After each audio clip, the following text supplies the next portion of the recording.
How to use both weights and calisthenics to grow your lower body. Hi everyone, Physio Daniel Vadnal here for Fitness FAQs. Let's explore the most effective leg day exercises. Deadlift versus back extension. Improve your posterior chain strength and size. The RDL is a deadlift which will pack on serious muscle size. If you want to get bigger hamstrings, glutes, and lower back muscles, the Romanian deadlift will get the job done. Straps are recommended for heavier deadlifts to make sure that grip isn't a limiting factor. I don't care how strong your grip is, your forearms are tiny muscles compared to your legs. Without straps, you won't be able to go as heavy or do as many reps. This deadlift is eccentric focused. It's all about controlling the negative for a nice stretch. Try and lower down by taking around 3 to 5 seconds, followed by a pause in the deep stretch. Take pride in perfecting your deadlift as you lift heavier weights. Your body will have no choice but to get bigger and stronger. Technique-wise, mastering the hip hinge should be on your mind every rep. Keep a fixed bend in your knees so that tension stays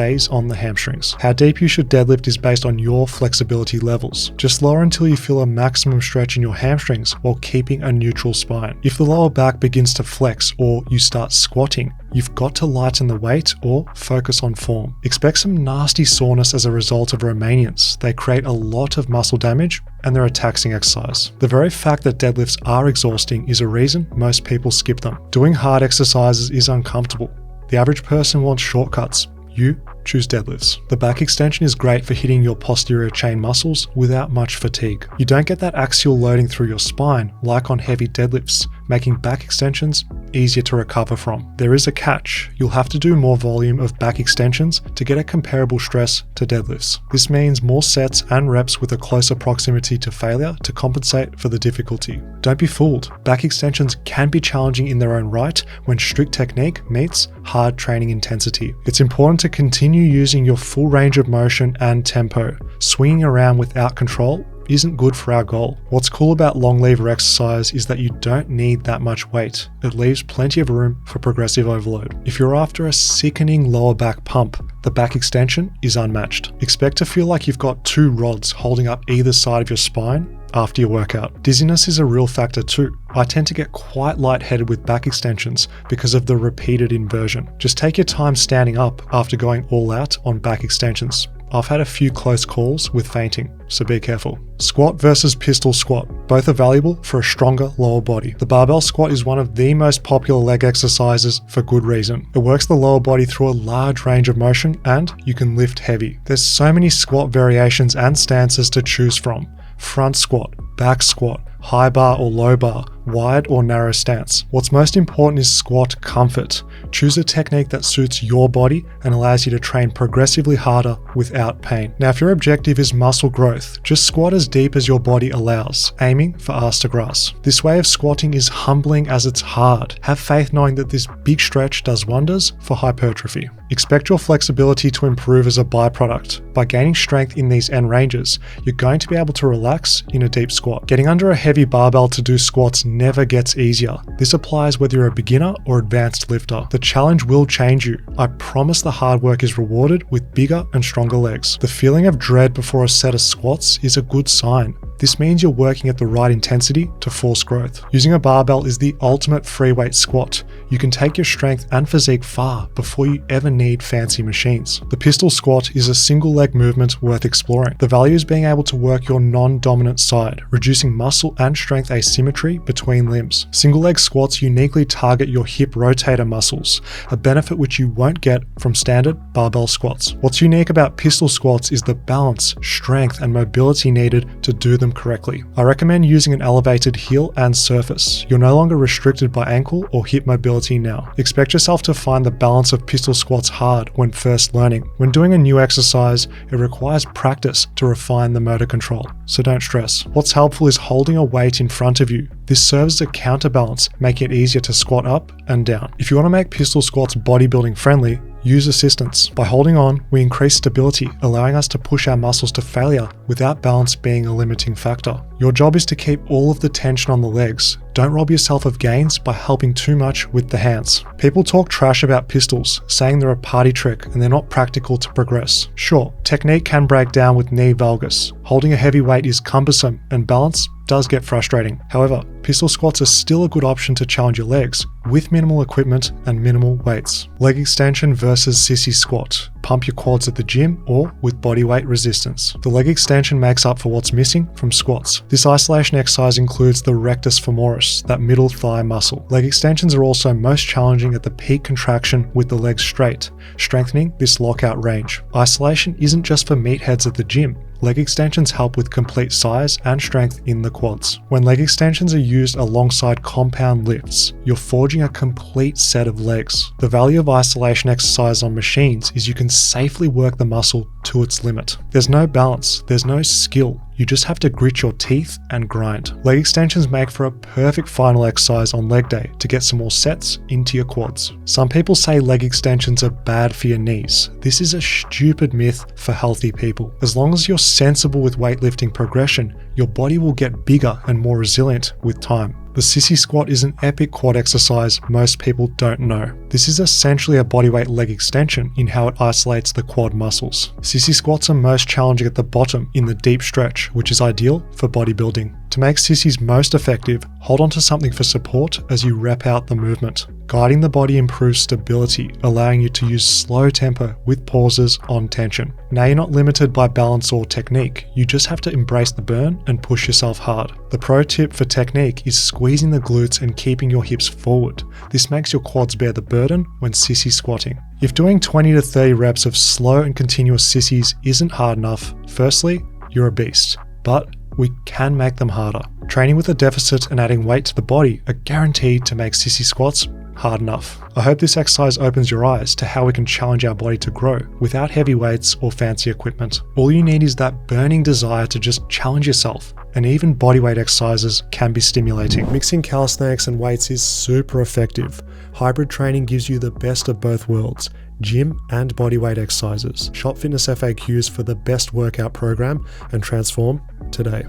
Hamstring curl versus Nordic curl. Isolate the hamstrings for a well-rounded lower body. The machine hamstring curl is an exercise which shouldn't be skipped. People usually neglect the hamstrings because they can't see them when looking in the mirror. Out of sight, out of mind mentality. Yet the hamstrings are an area which can really make or break your physique. There's so much leg growth left on the table if you never train them. You wouldn't skip bicep curls for your arms. Why skip hamstring curls for your legs? But if we only ever do hip hinges such as deadlifts or back extensions, we're not targeting all aspects of the hamstrings either. I used to be a compound exercise purist for hamstrings, thinking deadlifts are all I needed. Boy, was I lacking knowledge. Understanding basic anatomy or simply feeling the sensation of doing hamstring curls, it becomes obvious why this exercise works. You see, the hamstring curl targets knee flexion. One of the major hamstring heads only crosses the knee. This doesn't get stressed by just doing deadlifts alone. The beauty of hamstring curls is they aren't overly taxing. The burn is isolated to the working muscle, and you can safely train hard with minimal injury risk. Now, if you had to choose between the lying or seated curl, pick the seated. This exercise puts your hamstrings on a greater stretch for greater growth, with everything else equal. Welcome the Nordic curl. You know an exercise is serious business when it has a European name. The Nordic curl stresses the hamstrings eccentrically, creating tons of tension as they stretch to end range. Your goal is to resist the lowering phase to the very end, fighting against gravity and your inner weakling. This exercise is commonly used for sprinting. Nordics help bulletproof the body against deceleration-related muscle strains. The problem with Nordic curls is they are very difficult and they have a steep learning curve. Anyone who's tried lowering feels fine, then suddenly you feel powerless and fall down. I invite you to use a band to train full ROM Nordics and build strength. These are gold for progressing at your own pace, modifying the intensity to suit your level. You see, Nordics get more difficult as the knee extends. The band matches the strength curve difficulty as you get horizontal. When it comes to bodyweight focused resistance training, it just feels good unlocking new levels of body control. Nordic curls are an exercise which feel impossible at first, but with patience and consistency, you'll be surprised at what your body is capable of. Gym calf raise versus DIY calf raise. Don't skip these on leg day. Alright, for my fellow skinny calf crew watching, the standing calf raise is our homework. It's time to stop blaming our poor genetics, our bad muscle insertions, and just start improving with what we've got. Don't make the mistake of bouncing up and down. This is just working your Achilles thanks to the stretch reflex. Instead, use a slow, deep stretch. Pause at the bottom for a few seconds and repeat every calf raise. If this muscle group is a weak point that you want to bring up, you've got to train it with correct technique. Remember, we spent all day walking on our calves, so be sure to use plenty of weight and volume. The seated calf raise is a decent next option. This one targets the outer head of the calf, the soleus muscle. Control and contractions are once again key. Let your heels drop all the way down and squeeze the hell out of your calves on the way up. I'd rather you use a manageable weight where you can actually feel the muscle, use proper technique, and progress. In my mind, I think about the seated calf raise as building muscle and improving ankle mobility.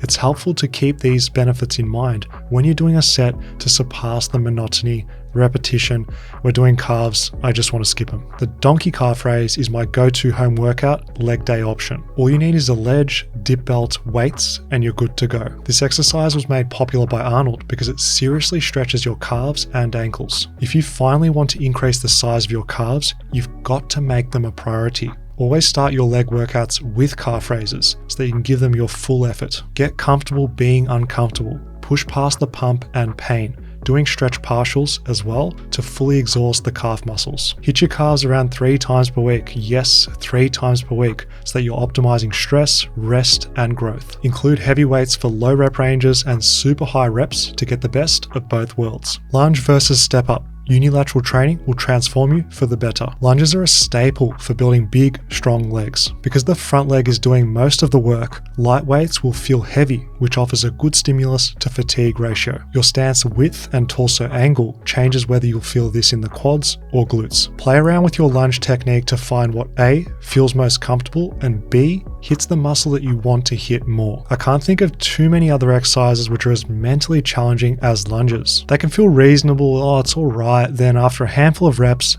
bam, it just hits you like a truck.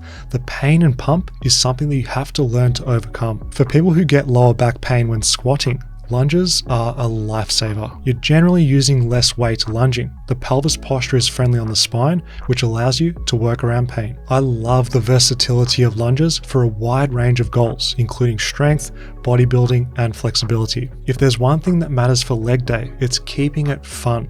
Using a different lunge every new workout program, it allows you to keep training your legs until the end of time. The step up is an exercise where you get out what you put in. Please don't bounce off the ground. Keep your toes up to reduce cheating. It's important to choose a height of step up that you can actually control through a full ROM. We want our leg muscles acting as brakes on the way down and doing all the work to drive us up from the ground. The step up integrates strength, balance, and motor control. It's great for exposing weakness in your non-dominant limb. Trust me, this is harder and more effective than it looks because one leg is doing all of the work.